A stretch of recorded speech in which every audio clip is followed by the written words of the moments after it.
What's going on, guys? It's 5:10 in the evening on a Sunday afternoon, July 20th, 2025. And the more I keep saying about Department of Homeland Security annoying me, having a field day over questions being sent to her, and she can't stand them. And one of which is the immigration situation, of kicking people out, self-deportation. Just want to focus a little bit about that, and also about in California about how we would be incarcerating more people if only we had the budget for a restoration project. You guys have heard about the offer being sent out to every illegal immigrant out there that we will give out $1,000 tax-free money and a plane ticket to get the hell out of Dodge. There are many aspects on this one. Airplane company who did it. Might as well call it Immigrant Airlines on this one. Give me a second. I'm going to put you on pause real fast for 1 minute. Research. Sorry about that. I wanted to get a search engine going on in this one. Sometimes I don't have my information up front and ready. But, yeah. Avelo Air, actually, ultra low-cost airline. We had news stories out here about these guys stopping flights in Hollywood Burbank Airport. And they did this about a week ago, saying that they're going to be ceasing operations at the end of 2025. Well, these guys had to be the lowest bidder when it comes down for government airlines to transport illegal immigrants. Apparently, before they did that, they were trying to get their name out there and a business going, and hubs where they can base their ships off of, their planes off of. But unfortunately, because of airlines being discovered as immigration airlines, courtesy of Department of Homeland Security, and courtesy of Stephen Miller, and courtesy of Donald Trump, that these airlines are prison transports. So if they can't get the public to pay for flights to and from different areas of the country or wherever they're going, they'll get it from Uncle Sam, which is coming out of the pocket of the American people anyway. If they can't get them as customers one way, they'll get them as customers the other way. But unfortunately, because of their reputation being built, they're stopping flights in Hollywood Burbank Airport. The news has already been out there for about a week. If I was going to be looking at CBS News after doing a fire alarms. A warning. Bad repairs coming in after I just replaced the things about 3 or 4 months ago. Okay, there was a news story back in July 14th, 2025. I'm waiting for this major mechanical pain in the ass. Okay.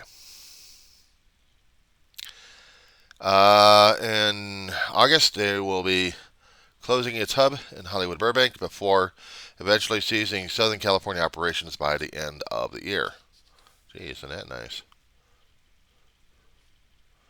And what's the explanation for it? Your guess is as good as mine, because my computer's still giving me hell at this point. Now, according to Avelo, no, I'm sorry, I keep calling it Avelo. It's Avelo. It wasn't an easy decision. The company's deepest operational roots are in Burbank, having launched its first flight over 4 years ago during the COVID pandemic. Well, during the COVID, some people tried to be entrepreneurial, and the others are just shutting down operations left and right. But August 12th, Avelo will only have one aircraft operating out of Burbank before closing its only base on the West Coast on December 2nd. The budget airliner plans to move operations to other hubs, mainly probably back east. They're not going out of business, but they are moving operations. And they claim that the continuation of service from Burbank in the current operating environment will not deliver adequate financial returns in a highly competitive backdrop. Why, I wonder why. We intend to redeploy the Burbank aircraft to business areas where we see more efficient long-term growth prospects, while also building depth and breadth to our East Coast operation. Basically, shuck and jive us on that one. West Coast isn't going to deal with Avelo because of the immigration flights. So no one's going to take the ultra low cost, you know, flying whatever cheap seats they got. They offer flights across the United States and to international destinations, including Dominican Republic, Jamaica, and Mexico. It operates out of 8 hubs across the U.S., flying out of airports in North Carolina, Florida, Connecticut, and New Hampshire. Okay, how many places have been scouted in these red states?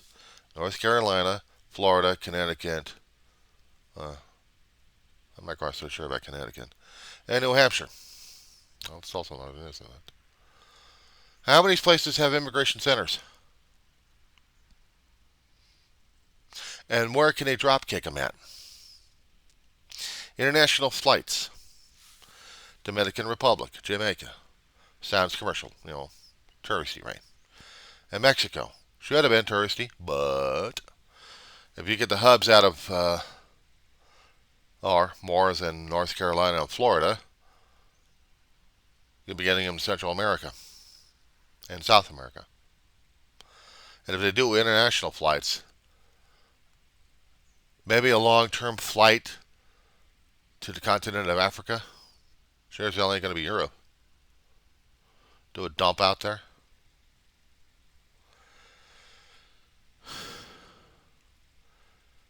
Last of the article said the employees in California will be given the opportunity to transfer to another base. Customers can receive a refund for booked flights by visiting the managed trips section of Avelo's website. But the thing is, what they're not saying is they've been caught doing immigration flights. So to me, it's immigration airlines. They had been contracted with the United States government. They were the ones that got caught with their pants down by getting their logo out there when they had airplanes first going into El Salvador with their illegal gains,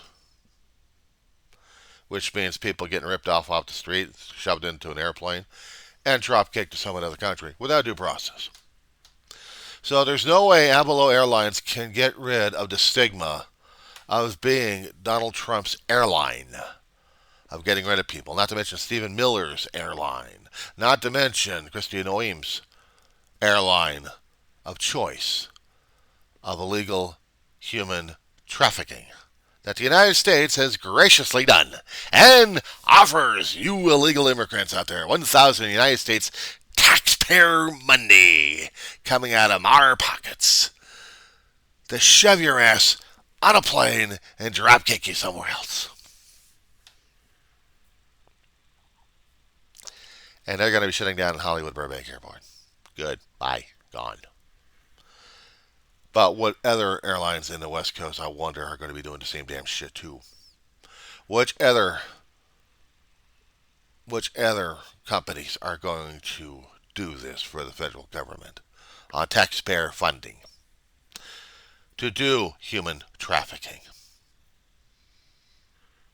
Avelo, your immigration airlines, you are human traffickers. Congratulations.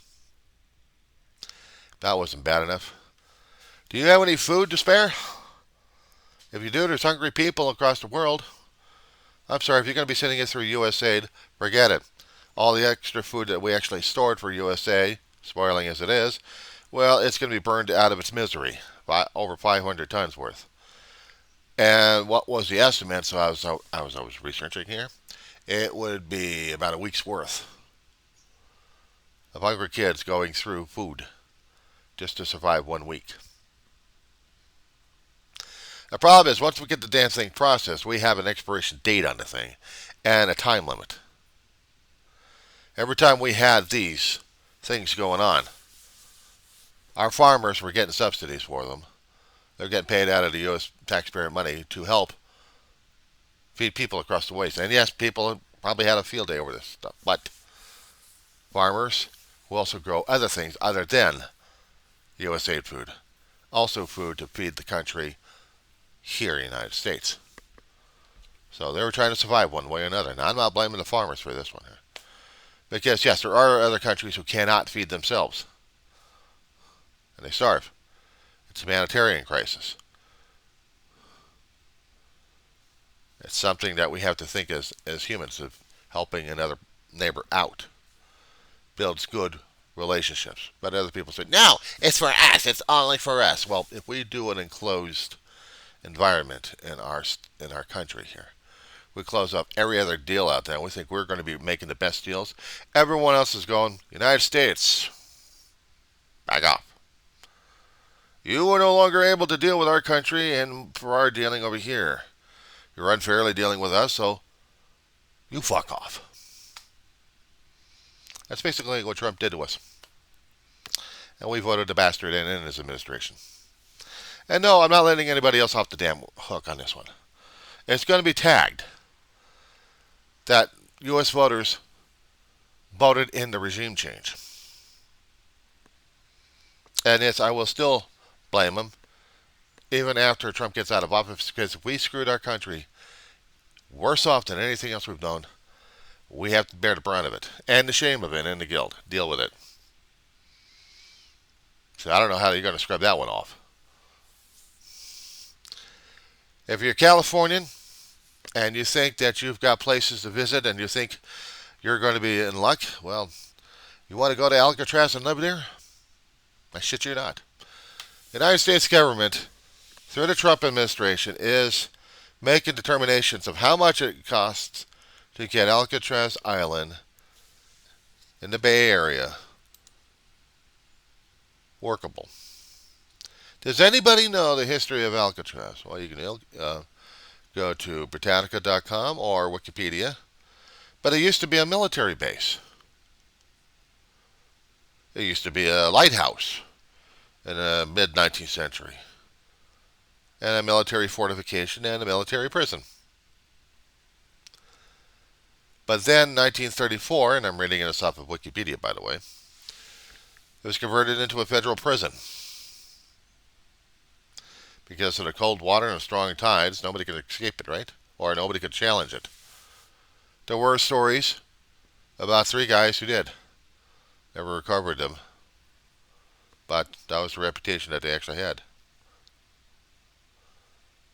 They left. They challenged the cold waters. And they challenged the sharks and the currents. And nobody knew what happened after that. At least the stories were that way. But also in 1969, it was occupied for about 19 months by a group of Native Americans who were joined by the American Indian movement and other tribes. Part of a wave of activism happening, protesting through the 1970s. Alcatraz was then transferred to the Department of Interior, which became Golden Gate National Recreational Area, designed as a historic landmark in 1966. No, I'm sorry, 1986. 1986 became a landmark. It became something you go around the island. This was a prison. This was a military base. This is haunted. They still have paranormal tours going. If you stay there at night, you can hear, it's been purported, the ghosts, disturbed spirits, pissed off inmates, and pissed off guards. And you probably feel cold chills all the damn time over there. Probably in a warm evening, you still get yourself frozen because of the anger and what they've gone through over there. Now, from what other stories I've heard, Wasn't exactly a cushy life, but at least they ate well.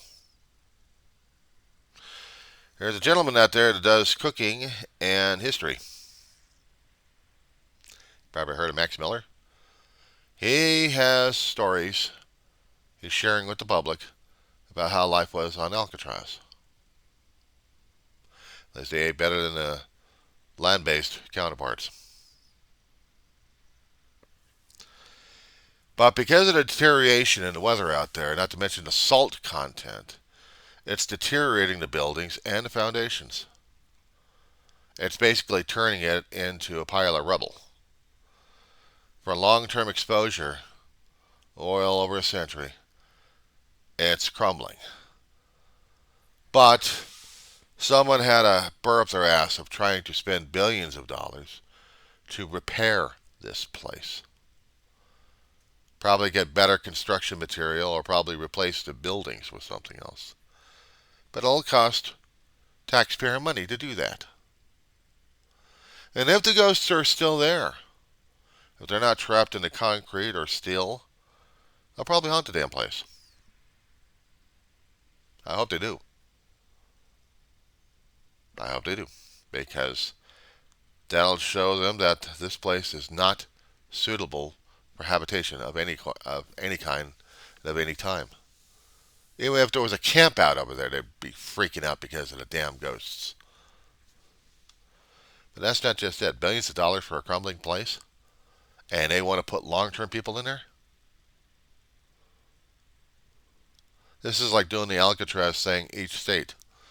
Which is your haunted or which is your favorite place to desecrate? Including if it's Native American inhabited, shall we say? Would they do that for sovereign territory? Would they do that for sovereign territory? And how many sovereign territories do we have? I'm going to do a map look. Okay.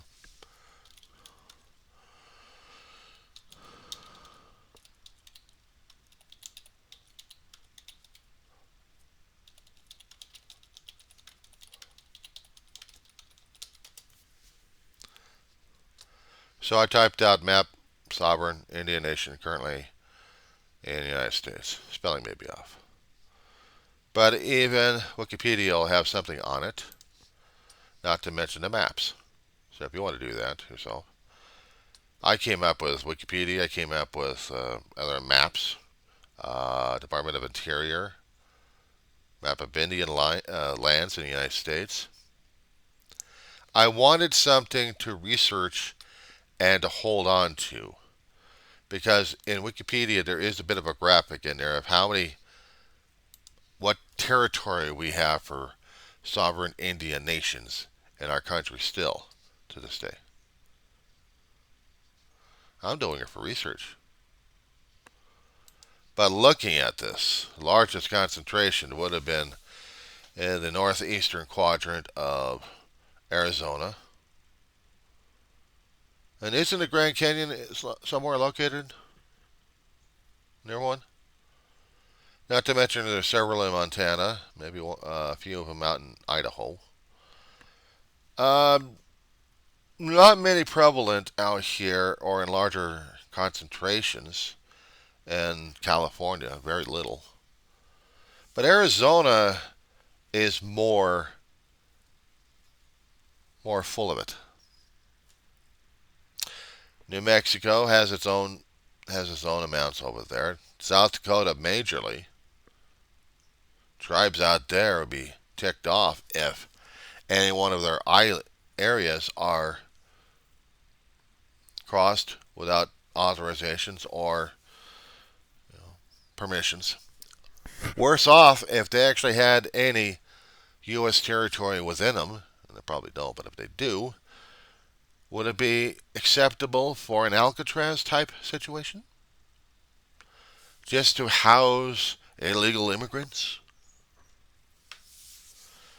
Yeah, legal immigrants are picked off at the damn streets, screaming and yelling that they have ID to show that they're ID of the United States of America. We're telling them you're liars, it's fake, and throw your ass in and laugh at your ass. Then a few days later, a shuck and jive and con job. if I've ever seen one. And I ain't taking out the video I did about Palantir. No, I'm not doing that. They don't like it, I'm going to fine fuck. Because what I'm dealing with here is I'm dealing with the United States government who wants to shuck and jive and steal money out of everyone else's pocket. Screw the world, we're taking it out of the United States taxpayer. Any which way and every which way, so we can feed ourselves.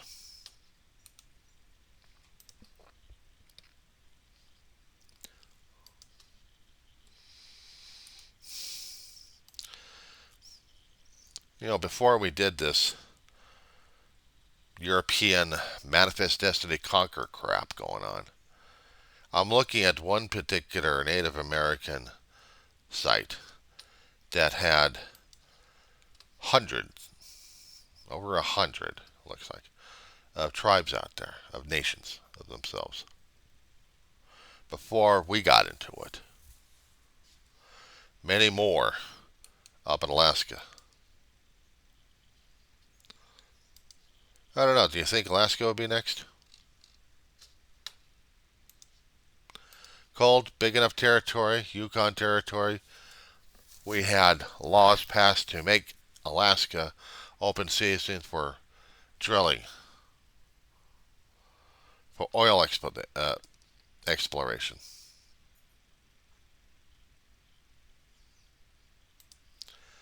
Oil exploration. It's not to mention it's also geologically active.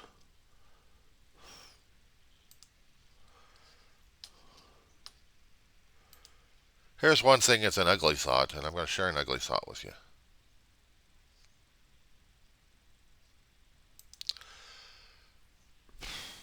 And the thought just left. It was that terribly ugly. Terribly, terribly ugly.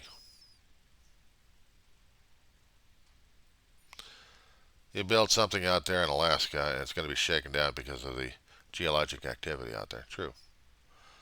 But if Canada was actually made, and they'll have a field day over the idea anyway, if I actually suggest it to them. So I'll probably keep doing an open letter and say it to them anyway. What if you guys were made as a 51st state? And such being of a 51st state, you were made into an entire U.S. military facility to carry and contain people. Yeah. I tell you that was ugly. That was totally, totally ugly. I wouldn't put it past our damn government system here anyway to do that kind of crap. I would not put it past them. So while I'm talking to you, I'm doing some research on here. I don't do interviews correctly on this, where I'm showing people things going on or telling people what's going on. I'm not easy on that one. I'm a pain in the ass on this shit. Because I'm already going through a lot of stuff, and if I get the links on these things, I'm going to put them into the descriptions, maybe even the comments of what I'm researching. Because this is crazy, guys. This is absolutely crazy what we're dealing with right now. We are dealing with a lot of uncertainty, but we're also dealing with a lot of fear and speculation, and a lot of people being pissed off enough to take actions. In different states, I've been coming across articles that people are taking direct actions against the federal government. They feel like they had the need and the choice and the will to do so, and the right. I hate to say it, but sometimes it's not right, but other times we have no choice. We didn't have a choice in 1776, but we could have let things continue the way it was, and then tax and spend out of existence, even though we're a colony, but and a land that actually could support itself with food, with ammunition, with a lot of supplies. Unfortunately, England wanted them, wanted the treasures. They filled up their coffers. And they had the force necessary. Well, guess what? Took us years, but yeah, and with a lot of help from another country, we got rid of that force, or managed to beat it back down for a surrender. But then had to go for a fight within ourselves. No foreign countries involved, and we had to fight ourselves.